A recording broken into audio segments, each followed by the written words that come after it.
It's Friday. We just had our 300th episode yesterday of our podcast, and today we're going to do something totally different that we haven't talked about this week. We are going to talk about a Desiring God article about how, Becca, we as women need to help men become better men. Yep. Absolutely. Okay. So couldn't have said it better myself.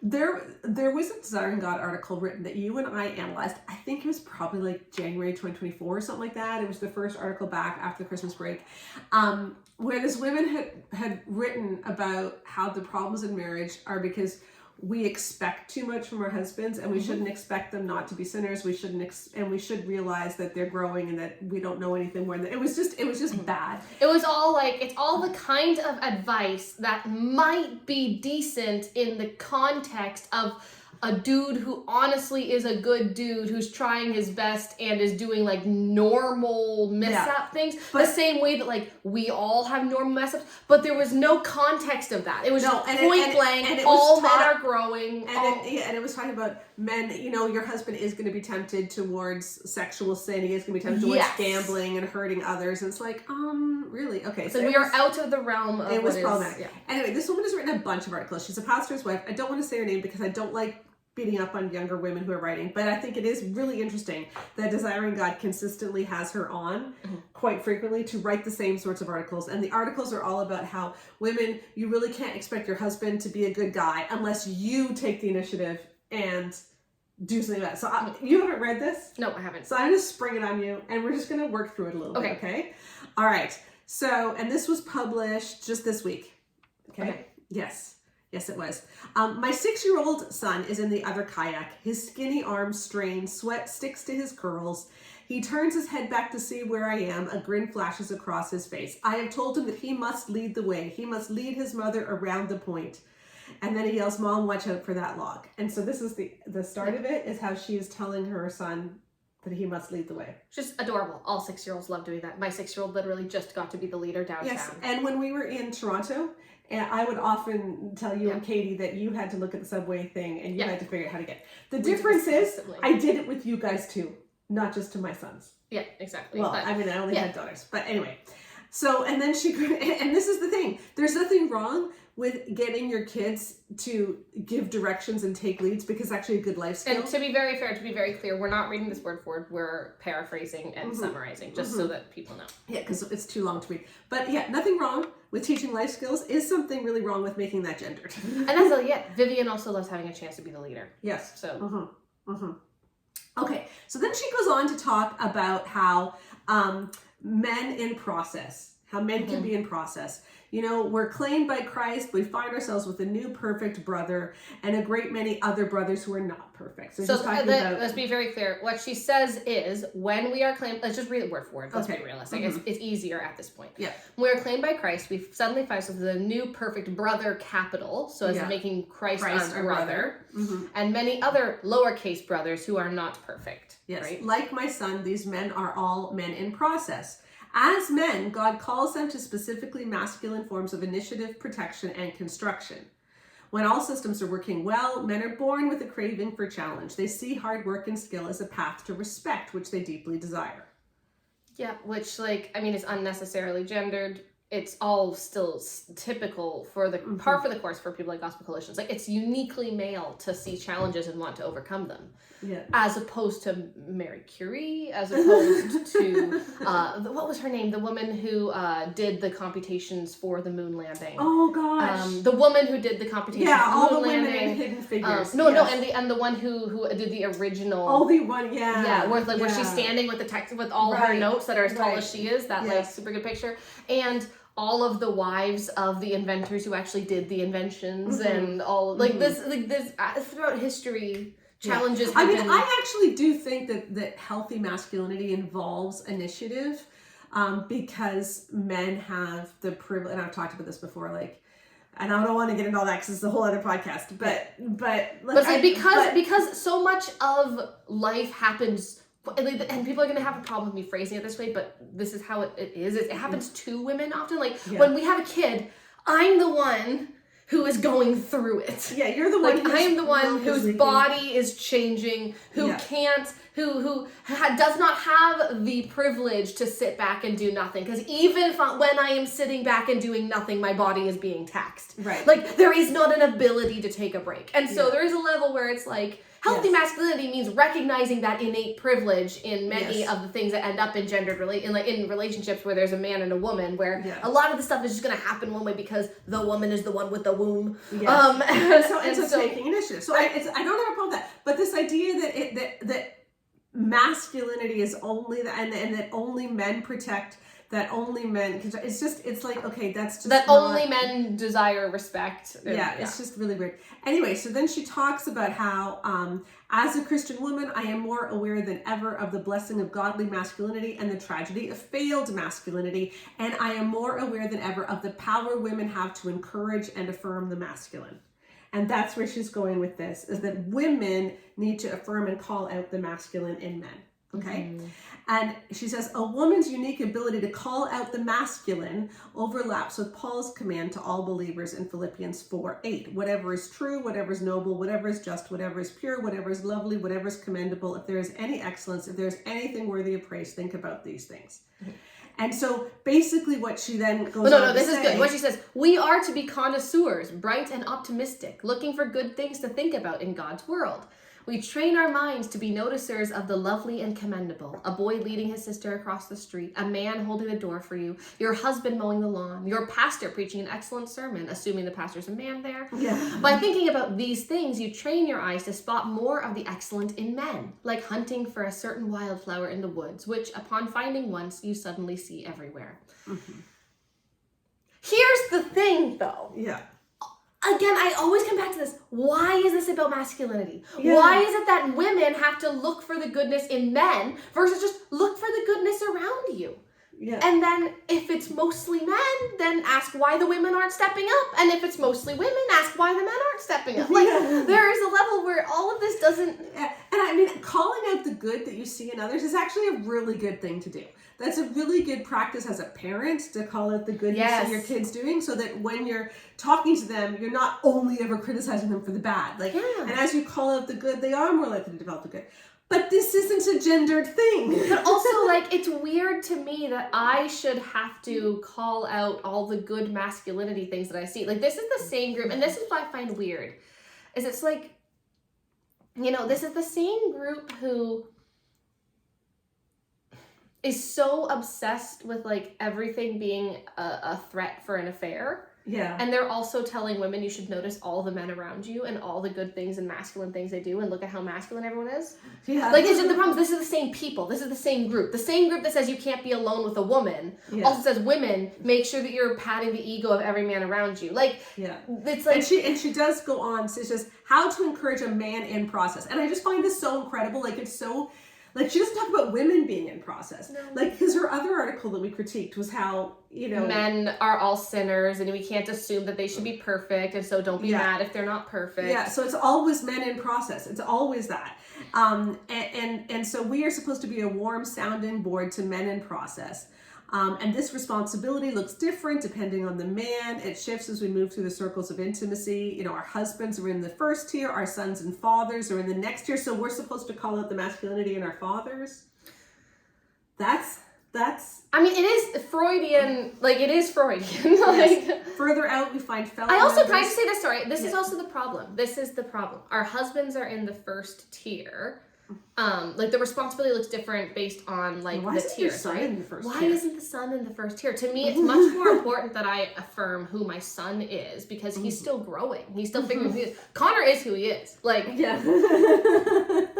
he's fine. Like, we are 30. Yeah. If we're not in autopilot at this point, we need to do work, right? Like, and I know lots of people, like, and we still have growing to do, and that's obviously a thing. But, like, at some point, we know who Connor is. We know who I am. We are grown-ups. We have had 2 children. We have been married for a decade. Like, we are who we are. Yeah. Like, it's much more important to me to be focusing on Vivian and Alex at this point. Like, Connor and I, for each other, are not tier 1 right now. Right. Because we have young kids. Yeah. It's like, they are the ones that both but of us she has shovel. a 6-year-old son as well. Yeah, we have Same like age kids as the same Alex. age. Yeah. Like, this is so bizarre. Yeah, and then she goes on to talk about all the other tiers, how there's your Uber driver and stranger on the street, and how women are called to love each of these men and encourage them on their way, to direct their gaze when possible to the calling they have been given as sons of Adam. And this is just where, this is what Desiring God does so often. And we talked about this in the podcast this week. One of the clips that we talked about was one that we did from a Desiring God article by John Piper, where I just said, why are they just so weird about this stuff? Yeah. Like, I am not scanning, like, are they a man? Are they a man? Are they? Don't encourage that. That's a woman. Or are they a man? Are they a man? Like I'm just like, I'm not doing that. Like, when you get into the Uber, I'm is like, your first thought like, to be, how can I call?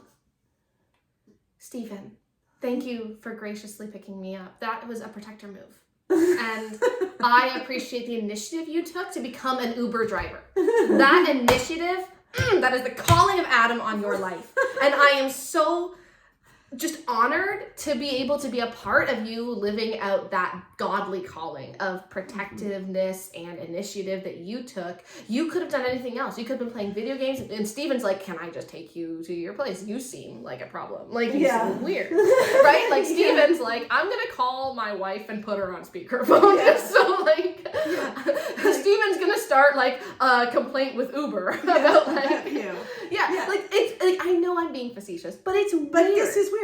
And then she says some things like this. She talks about, we're not responsible to all men in the same ways. She says, I am called to submit to my husband's authority based on Ephesians 5:21-24, which I find amazing, because 5:21 says that we are to submit to one another. Yeah. And nowhere in there to talk anything about authority. No. The Greek word for head mentioned there does not have a connotation of authority. The only time authority in marriage is mentioned in the Bible is in 1 Corinthians 7, and there the authority is shared and completely mutual. So this does not, again, this is where Desiring God is putting its cards on the table. She says she's called to maintain his household, and then quotes Proverbs 31. Proverbs 31 had staff. Yes. The Proverbs 31 woman had like a full fleet of servants. Yes. Like a full fleet. Like it wasn't like the one. It's like she maintains her household and her servants. Yes. Like she did. And so you know what? Yes, you too, as a Christian woman, should have a biblically are called to keep the house as much as someone who has a chef, a servant, a maid. There is nothing in I'm Scripture. being silly. There is nothing in Scripture that says that women are responsible for the housework and children, and only that men aren't. It's just not there. No. And then she says, lastly, I've learned that this means letting him make decisions without adding helpful suggestions when they aren't specifically requested. Okay, we have done, I know I've said this repeatedly, but our studies have shown definitively that this is a terrible way to do marriage, because when the husband makes the final decision, whether or not he consults with his wife first, the divorce rate goes up 7.4 times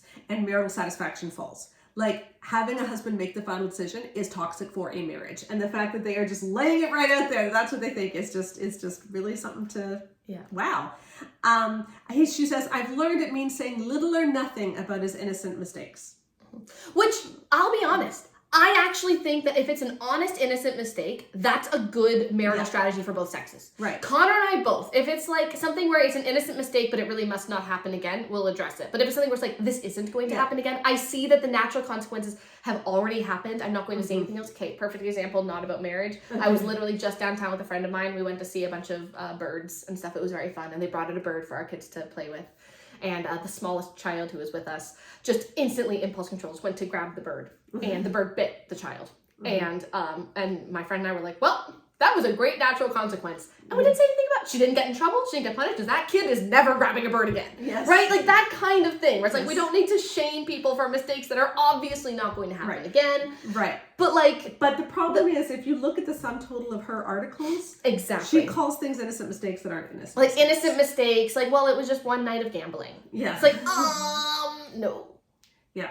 No. It means praising him more than anyone else in my life. I think we actually have a duty to speak the truth in love. I also think, like, here's, like, this stuff is just weird. Like, again, so much of this, and so much of what you will find on Desiring God and sites like this, every every single individual thing they say objectively can be seen in a way that makes sense. Yeah. Like, if I am talking up someone other than my husband to him constantly, yeah, it's not a good recipe for a happy marriage. Yeah. Similarly, if he's like, man, have you seen how good Jocelyn is at that, or Courtney is at that? Like, man, they're awesome as concept. Yeah. I'm gonna start having feelings, right? Yeah.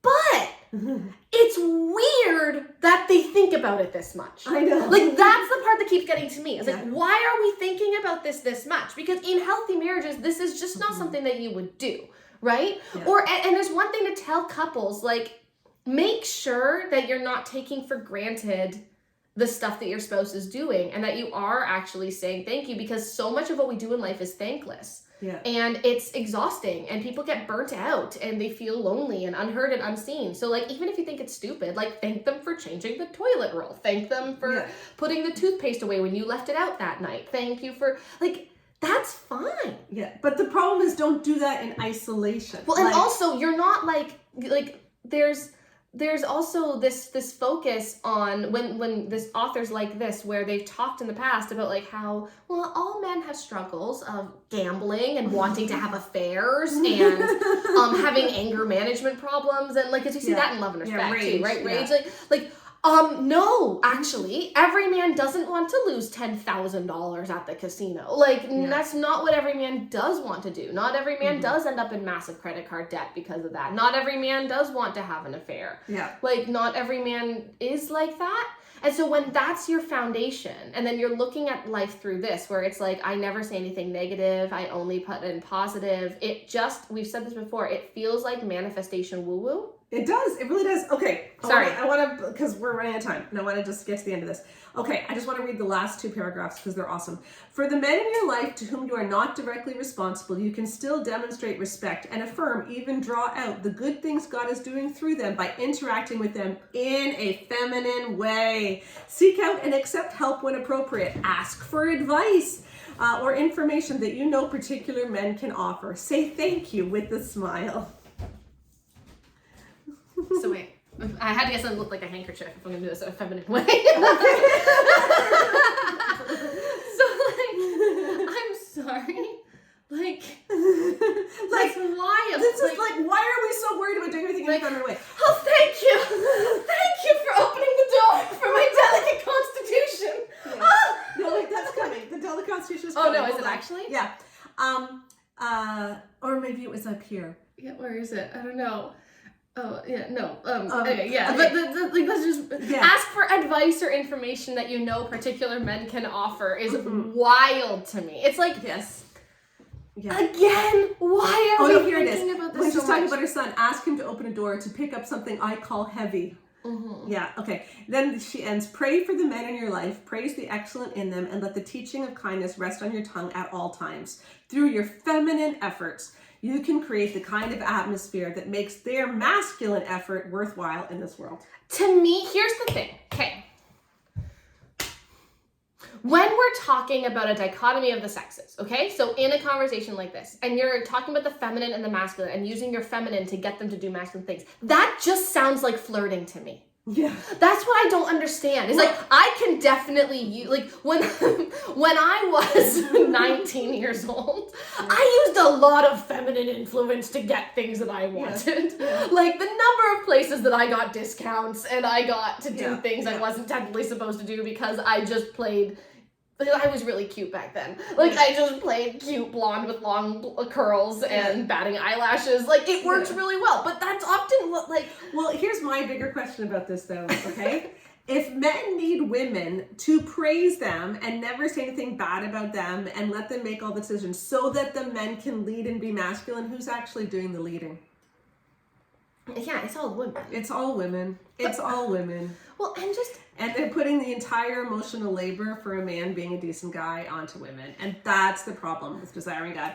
And you know what? Like, did Aragorn need Éowyn to praise him in order to be a man, or was he just simply he was with Arwen. Éowyn right. Wishes. Éowyn wished. Okay. Yeah. But I just think this is what I don't understand. There's so much I don't understand. But it's just, when I read stuff like this from this poor woman, there's two things that go through my mind. First of all, this is an exhausting way to live. It is. It is an exhausting way to live, to wonder about if you're being feminine enough that the man will be masculine, even if he's your Uber driver. Yeah, and to Like, think that you always have to be drawing can out you the masculine. imagine the amount of burnout and anxiety and exhaustion that this kind of thinking leads to when it's completely unnecessary? Mhm. You're allowed to walk through your entire life without worrying about what genitals your Uber driver has. Yeah. Like, that is, Mhm. you're allowed to do that. Yeah, you're allowed to just be a kind person. You're allowed to not worry about if you're being feminine while you're eating McDonald's on a park bench. Yeah. Like, you are allowed to do that. You don't have to worry about if you are walking your kids to the school bus if you are being too masculine. Like, you just get to exist. And people just get to exist. And men, if they're all that worried about being masculine, this is one of the most, like, okay, and I'm using these words because they're these uber macho masculine. They want to be these guys. This is the wimpiest, most pathetic thing I've ever heard. I know, it's just totally fragile and snowflake. And guys, if you need a woman to make you feel like a man, then you're probably not. Well, and it's like, again, like, I don't have any problem with spouses needing to build each other up. Like, I really do need people to reassure me. I'm someone who needs a lot of reassurance as a person, right? Yeah. But at the same time, this is not reassurance she's talking about. Yeah. And I just look at this and I'm like, okay, you take all the clues that these authors are leaving, that these writers are leaving about what their marriage must be like.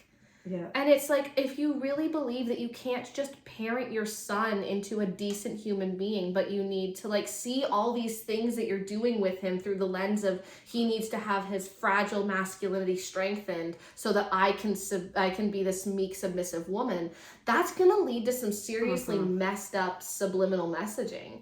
And when you could just be saying, hey, I just want to increase his confidence because he's a kid and kids need confidence. Yeah. And that's just it. Is like, I just look at this and I'm like, I really hope that this woman is okay and that her pastor husband is not who she seems to be hinting he is. Yeah. Because that's what I hope. Because I read this stuff and it's from these, like, younger women and it just makes me sad. Yeah. So Exactly. That's what we want to share with you today. Ladies, you're allowed to just be kind and be normal and not be weird. And not worry so much about if whether or not the dude who held the door open for you was masculine enough when he did it. Yep. It's weird. See you later. Bye. Bye-bye.